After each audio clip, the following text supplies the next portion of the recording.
Hello guys, welcome to அனஸ்டானிக்கல். மீண்டும் ஒரு புதிய வீடியோவில் புதிய ஒரு கண்டென்ட்டில் புதிய ஒரு இடத்துல இருந்து சந்திக்கிறோம். நம்ம வந்து கத்தார் நாட்டில் ஒரு இடத்துல இருந்து இன்னொரு இடத்துக்கு போகிற ஒரு தேவை ஒன்று இருக்குது. அந்த தேவைக்கு டிரான்ஸ்போர்ட் வந்து என்ன வண்டி வருதுன்னு சொல்லதை பார்ப்போம். அதாவது கத்தார் நாடு எவ்வளோ டெவலப்பாக இருக்குன்றது இந்த இதில் விளங்கும் இருக்குதுன்னு சொல்லி நான் பார்க்க போகிறோம். இது வந்து நாம் இருக்கிற இடம் வந்து அர்ஜென்டினா நேபர். அதாவது எல்லாருக்கும் தெரியும், 2022 FIFA நடந்த டைம் வந்து அர்ஜென்டினா ஃபேன்ஸை வந்து ஃபுல்லாகவே இங்கே தான் இருந்தாங்க. நம்மளோட மெஸ்ஸி பிரதரும் இங்கே இருக்கார். அதாவது அவரோட ஃபோட்டோஸ், அவரோட அந்த ப்ரைஸ் வாங்கின அந்த இதெல்லாம் வந்து ட்ராயிங்கில் வரைஞ்சி வச்சுருக்காங்க. அதே ஒரு டைமில் காட்டுறேன். இப்போ இந்த வார வண்டி என்ன வண்டின்றதை பாருங்கள்.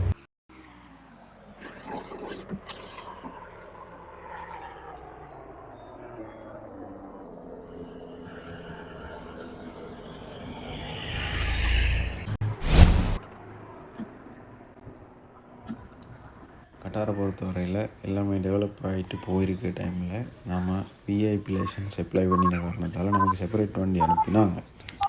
அதில் நம்மளோட டிரைவர் நம்மளை கூட்டிகிட்டு போகிற நல்ல ஃபிட்டுன்ற காரணத்தால் ஒரு நாளைக்கு ஒரு வண்டி எடுத்துகிட்டு வருவார். அதில் இன்றைக்கி வந்தது டெஸ்லா. உண்மையிலேயே ஒரு மாற ஃபீல் ஒன்று. ரீசன் என்னென்னா, வெளியிலேருந்து பார்க்குறதோட உள்ளுக்கு இருந்து போக்கிட்டு வந்து நம்ம போட்டில் போகிற மாதிரியே ஒரு ஃபீலிங். எந்தவித அசைவும் இல்லை, எந்தவித குழுக்களும் இல்லை. அதாவது அந்த சஸ்பென்ஷன் சிஸ்டம் வந்து எல்லாமே பர்ஃபெக்டாக, அது மட்டும் இல்லாமல் எல்லாமே பர்ஃபெக்டாக இருக்குது. இப்போ நம்ம அதில் போக்கிட்டு தான் வந்து நமக்கு ஃபீல் விளங்குது. இதில் நிறைய ஃபீச்சர்ஸ் இருக்குது. டிரைவர் வந்து நமக்கு சிலதை கொஞ்சத்தை எக்ஸ்பிளைன் பண்ணினார். கட்டார் நாட்டை பொறுத்தவரையில் ஃபுல்லாகவே டெசர்ட்டாக இருந்தாலும் அந்த டெவலப்புன்றது வந்து உச்சகட்டத்தில் இருக்குது. இங்கே மெயினான விஷயம் என்னென்னு சொன்னால் வந்து கத்தாரிகள் வந்து வெறும் 10% தான் இருக்காங்க. இந்தியன்ஸ் தான் வந்து இங்கே கூட இருக்காங்க, 20% கூட. இதில் வந்து இங்கே ரோட்டெல்லாம் வந்து வேறு லெவலில் இருக்கும். எல்லாமே ஹைவே தான். ஒரு சைட்டில் மட்டும் 7 ரோட் இருக்கும். இப்போ நம்மளோட டிரைவர் வந்து சில ஃபீச்சர்ஸை வந்து காட்டினார். இதில் ஆட்டோ டிரைவிங் மோட் இருக்குது. அடுத்து வந்து அவ்வளோவுமே முழுமையாக சென்சராக இருக்குது.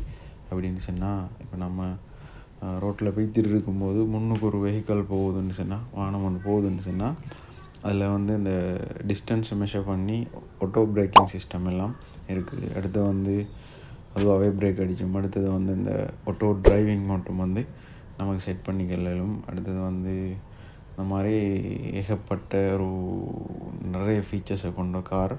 நம்ம வெளியிலேருந்து பார்க்கிட்ட ஒரு ஜஸ்ட்டாக இருந்தாலும் உள்ளுக்கு இருந்து போக்கிட்ட வந்து ஒரு மாற ஃபீல் உண்டு. அதே டைமில் டிரைவிங் பண்ணுறண்டாலும் உண்மையிலே நல்ல ஒரு ஃபீல் ஒன்றா இருக்கும். நாம் விஐபி போட்டதால் வந்து நமக்கு இந்த ஃபீச்சர்ஸ் தந்தாங்க. லைசன்ஸ் போடுறார்கள் வந்து விஐபி போட்டு பாருங்கள், அவங்களுக்கு வண்டியில் போகிறதுக்கு இல்லாமல் லாஸ்ட்டுக்கு ட்ரைவ் பண்ணி பார்க்குற சான்ஸையும் தருவாங்க. தேங்க்யூ.